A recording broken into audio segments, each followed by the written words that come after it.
Now I know, when we refer to the Los Angeles Lakers, some people will say, welcome to the Lake Show. But now with Luka on the scene, it's truly the Luka Magic Show.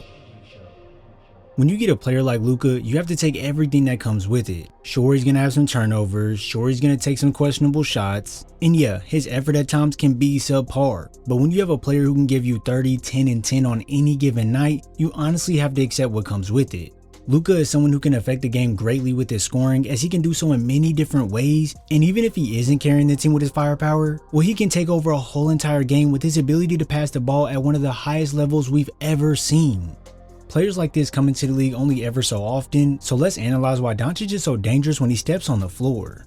As we all know, Luka attracts a lot of attention on the offensive end, and although a lot of players in the league do as well, the way Luka uses it to his advantage is honestly one of one. If we look right here, when coming off the screen from Finney-Smith, Luka is going to have two defenders committed to him, and it's all because they want to force the ball out of his hands. Now immediately, we can all see who is the open man, but with 3 Laker defenders to cover and 2 Hornet defenders on the backside, it leaves them in a sticky situation. You of course want to guard the rim and not give up anything easy, and with Luka knowing this, he looks off Rui, which freezes the defense completely, and now it's an easy zip down low for the bucket.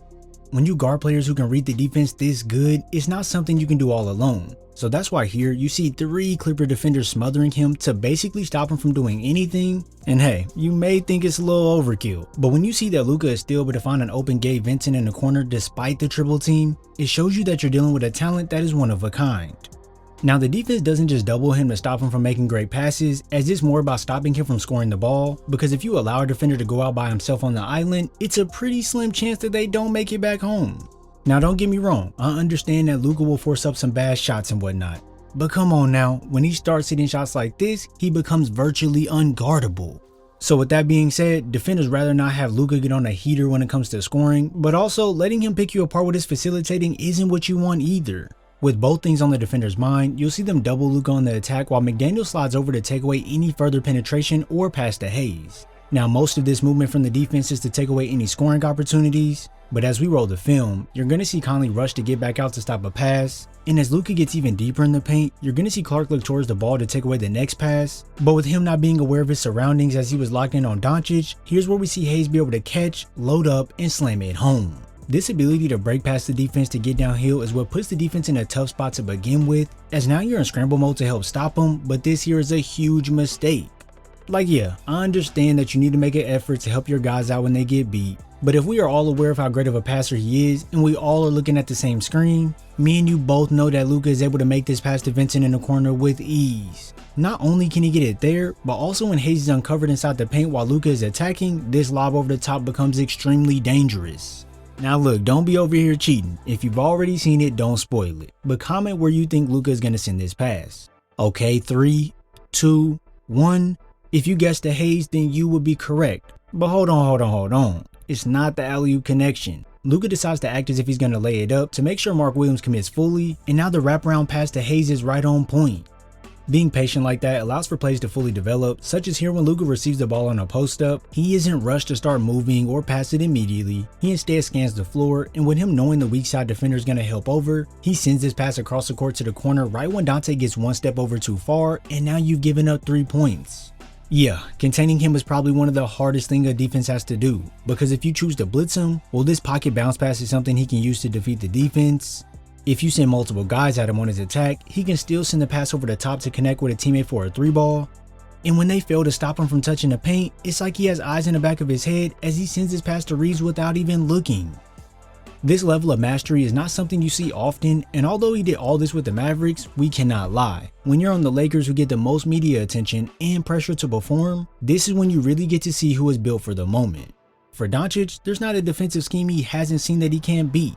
So that's why when he gets doubled immediately off the screens, he already knows where his next open man will be. So now all he has to do is elevate, which gives him a clearance to make the pass. Next up, he looks off the person he's actually going to pass it to, which makes Bron freeze in his tracks as he doesn't know if he should stay with LeBron or the cutting Jackson Hayes. And last, but certainly not least, he just needs to be accurate when finding his target. Things like this look much easier than they are, as you have to make these decisions in a split second, and for those of you that will say no one thinks about those things on the court, they just do it. Well, hold on one second, let me sit you down for a lesson real fast so we can debunk that. When you first learned how to tie your shoe, didn't you have to think about it? and then once you did it 100 times, you didn't have to necessarily think about it as much, as now it's muscle memory. But let me tell you something, that doesn't mean you aren't thinking, it's just now in the subconscious mind. Like when Luka gets doubled here off this Austin Reeves ghost screen, do you really think he's not thinking anything at all? Of course he is. He's first thinking about where he wants to pass it to. But even more than that, he's also thinking about what the defense will do. Only high-level players can outthink the defense by staying 2 steps ahead of them. So with Luka knowing that Denny is going to help off to cover the wide open man in the paint, that's exactly why he continues to look at Reeves, so Spencer fully commits to him, and then by the time the pass is actually made, Dinwiddie knows he's now been outsmarted. Hopefully this here clears up those not thinking talking points some of you may have, but if that was a little too deep, let's take it somewhere where Luka doesn't have to think so in depth, but still analyzes what the defense does in a quick manner. When looking at this play here, Luka uses a swipe through with his off arm, and this ends up hooking Harden. Now at this point, Harden has had an ample amount of time to get his arm out of there, but since he decides to stay connected, Luka opts into a pull up while falling out of bounds, and this one ends in an and one. Now I get it, some of you may hate those things, and some of you may love it, but that right there is the game of basketball. It's all about outsmarting your defender and being crafty in the ways you create advantages for yourself. Never once was basketball about who can jump the highest or be the strongest, as it's always been about positioning, leverage, and game plan. I think we tend to forget that this game is all about strategy when you're playing at the highest level, because let's be honest, most guys in the NBA are super athletic. A lot of guys are pretty strong as well, but trust me, that is not the end all be all. Take this play for an example. We can all agree that Kawhi is far more of an athletic prototype compared to Luka. But with Doncic using downhill momentum in his favor, he stops on a dime out of nowhere, and I want you all to look at Kawhi's body positioning. He's leaning into Luka trying to contest, and if you look at Luka, he's got a sturdy base with his feet right under him, and this allows him to fade over the top of Leonard with no problem. That play there took none of the athletic abilities people like to talk about, and if we look at this attack versus the Hornets, it's all about fundamentals. First off, we have a jump stop to establish position. He then serves the up fake, which makes the defenders get off their feet. And from here on out, it's just working off that pivot to create space. And this one right here is straight, wait, everybody say it with me. And this one right here is straight cash. See what I mean? In this game of basketball, you must have a killer strategy and a deeper level of the game to manipulate it your way.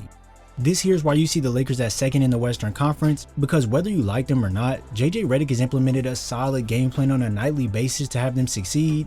And sure, some people will start saying, they lost to the Jazz, they lost to the Hornets, and blah blah blah blah blah. But for real, let's all be honest with ourselves. You probably forgot to take out the trash one day and missed trash day pickup. Yeah, don't lie. We're all human, and at the end of the day, we don't always measure up to where we should be. Luka at the age of 26 years old has already figured out how to shape the game of basketball to his liking when he's on the floor, and with him next to LeBron, a good supporting cast, and a new but focused coach in JJ Redick, the upside is huge, and they have awakened a beast in Luka Doncic. If you enjoyed this video and want to stay up to date with NBA breakdowns, be sure to subscribe and turn on post notifications so you're first to know when I upload. I thank you all for your support, and I'll see you in the next video.